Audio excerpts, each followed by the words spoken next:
I was just an ordinary student who studied hard, या फिर if you can not explain it to a 6th grader you don't know it first.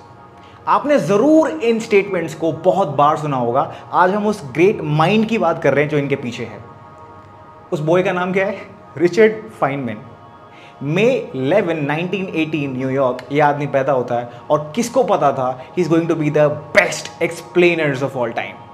All of us know that great minds are not necessarily great explainers, but then exceptions are always there, and Richard Feynman was the one.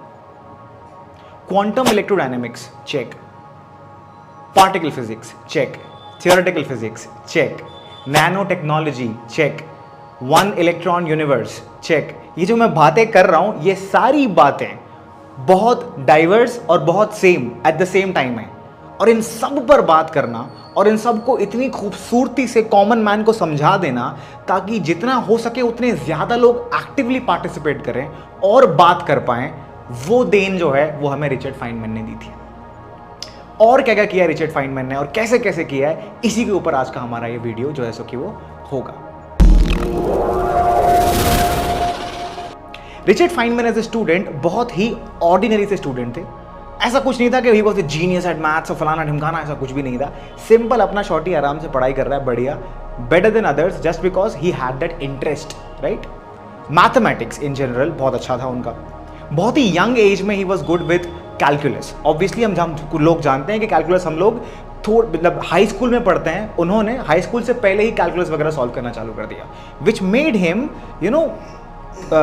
fascinated about the world of mathematics. As time progressed, और जैसे ही उन्होंने university में admission लिया, उस समय पर उन्होंने engineering, electrical engineering जो है उस पर उन्हें काम करना था, बट देन उनको थोड़ा मज़ा नहीं आया उसके अंदर। और ये वो समय था जब ट्रेंड चल रहा था, ठीक है, आजकल ट्रेंड चलते हैं, वैसा ट्रेंड चल रहा था इंस्टाग्राम पर नहीं, ऑब्वियसली वर्ल्ड में, यूनिवर्सिटी में, दुनिया में साइंटिस्ट जो है वो बात कर रहे थे पार्टिकल फिजिक्स के बारे में। सर क्या चीज़ है ये जो है इलेक्ट्रोमैग्नेटिक वेव का इंटरैक्शन, लाइट का पार्टिकल के साथ इंटरैक्शन, उस पर बहुत बड़े पैमाने पर पूरी दुनिया में बात हो रही थी। तो अगर आप इस पर बात नहीं कर रहे हो तो आप बहुत ही अनुकूल हो, राइट। तो क्यों ना इस पर बात की जाए, इसके ऊपर स्टडी की जाए। इसीलिए रिचर्ड फाइनमैन ने इसे स्कोप समझते हुए इस पर काम करने की कोशिश की और इस पर काम करना चालू किया। अब since he was an MIT graduate, वो वहां पढ़ रहे थे, at the young age of 23 he was the chief mathematician, right. वो मैथमेटिक्स सॉल्व कर रहे थे, पता है किसके लिए? ओपेनहाइमर के लिए, जब मैनहट्टन प्रोजेक्ट में एटॉमिक बॉम्ब क्रिएट किया जा रहा था। This guy was a genius, he created mathematical techniques in such a way कि कैलकुलेशंस फास्ट हो पाए। एक्चुअली ये the yield of atomic fusion पर काम कर रहे थे। उसके अंदर इनको ये बात चमकी, ये बात समझ में आई कि जिस रेट से हम लोग काम कर रहे हैं ना, इस रेट से तो खेल होना नहीं है, तो हम लोग को बहुत तेज करना पड़ेगा, राइट। तो बस अपने ही मजे में, बहुत ही मजेदार आदमी थे, हरफन वाला आदमी, an extrovert, like love to talk to people और जोक्स करना, क्रैक करना। He play बोंगोज। बोंगोज क्या है? जैसे हमारे पास केओन है, ठीक है, वैसा ही एक इंस्ट्रूमेंट जा करके ये स्ट्रिप क्लब्स में बजाते थे और मजे लेते थे, है ना। ये कहते हैं इन्होंने बहुत सारा जीवन में मैथमेटिक्स स्ट्रिप क्लब से सीखा है, ठीक है। हमें नहीं पता कैसे सीखा उन्होंने, but let us trust him on that. सीखा होगा, वो कह रहे हैं तो सीखा होगा। तो इन्होंने मैथमेटिकल टेक्निक ऐसी डेवलप की, ऐसी टेक्निक्स डेवलप कर ली जिससे हुआ ये कि कंप्यूटेशन जो है वो बहुत फास्ट हो गया। आपको बताऊंगा मैं, क्वांटम कंप्यूटर्स भी सर की दिए हैं, ठीक है। जब इतना तेज हो गया मैथमेटिक्स इसका, तो हमारा जो एटॉमिक बॉम्ब है वो उसके समय से पहले क्रिएट हो पाया, थैंक्स टू रिचर्ड फाइनमैन। यहाँ पर इन्होंने अपना गेम खत्म नहीं किया है, ठीक है। ये आदमी इधर नहीं रुक रहा है, ये आदमी अभी आगे बहुत जा रहा है। एज टाइम प्रोग्रेस्ड इन्होंने क्वांटम इलेक्ट्रोडायनेमिक्स पर बात की।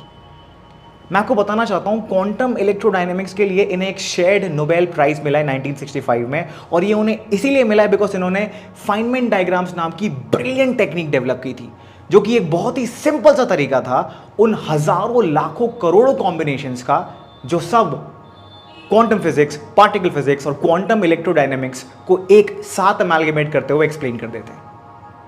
क्लासिकल फिजिक्स ये कहती है कि अगर दो पार्टिकल्स, लेट अस से इलेक्ट्रॉन्स जो है वो इंटरैक्ट कर रहे हैं, तो वो सिंपली उनकी जो एनर्जी है, काइनेटिक एनर्जी, वो पोटेंशियल एनर्जी में कन्वर्ट होगी, एंड दैट इज इट। इसके आगे कुछ नहीं, इसके पीछे कुछ नहीं।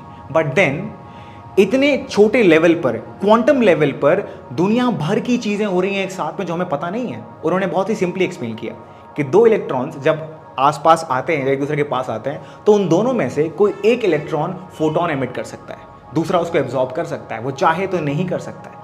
एब्जॉर्ब करने के बाद अपने आप को कन्वर्ट कर सकता है इलेक्ट्रॉन एंटी इलेक्ट्रॉन, यानी कि मैटर एंटी मैटर में, और वापस से वैसा बन सकता है।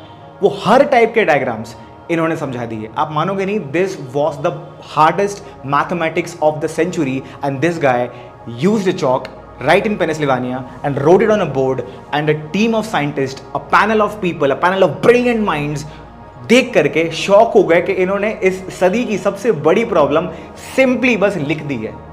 उसकी जो मैथमेटिक्स थी वो इतनी ज़्यादा डिफिकल्ट थी कि लोगों को समझ में नहीं आ रही थी, एंड ही वाज लाइक बस ये 6 इक्वेशंस हैं, ये 6 अननोन्स हैं, क्या आप सॉल्व कर लो, राइट। टीचर्स की भाषा, ये इक्वेशन से सॉल्व कर लो, और लोगों ने कर लिया। That is why he became very popular. इसमें और बातें निकल करके आई कि अरे ये इलेक्ट्रॉन फोटोन कब इमिट करेगा, क्या इसके पहले कर सकता है, uncertainty in time at quantum level. हा, क्या बात है, टाइम अनसर्टेन है क्वांटम लेवल पर, ये बातें निकल करके आई। तो इन्होंने किया क्या, इन्होंने किया ये कि he created a great scope, है ना। कुछ लोग कहते हैं ना, कुछ लोग बात करते हैं स्कोप किस में है, स्कोप किसी में नहीं है। If you are talented enough, you go there and you create scope. He created scope, उन्होंने क्रिएट कर दिया कि बस अब ये सब कुछ है, अब इस पर बात करो।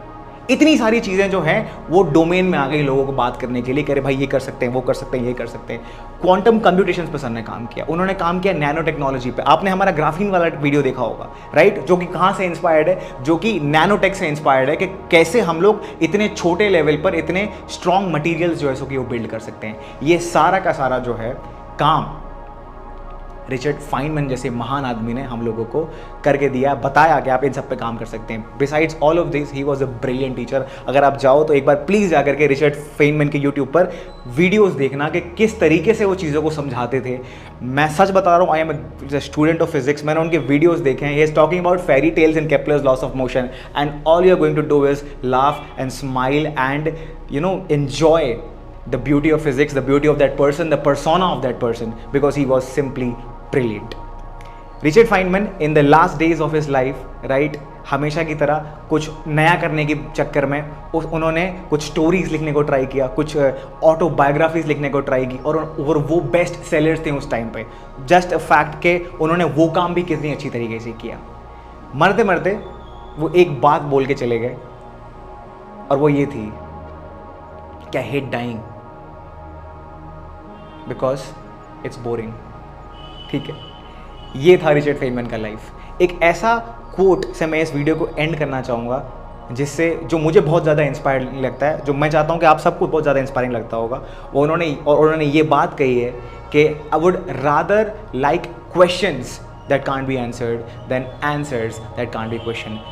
That's it from my side. You have to like this video, you have to share this video, you have to subscribe this video. It's Richard Feynman, right? Richard Feynman हम लोग को देख रहे हैं, नहीं करोगे ना अच्छा ही लगेगा, वो चलेगा, इतना कुछ करके अपने लिए यार, the best physicist, come on.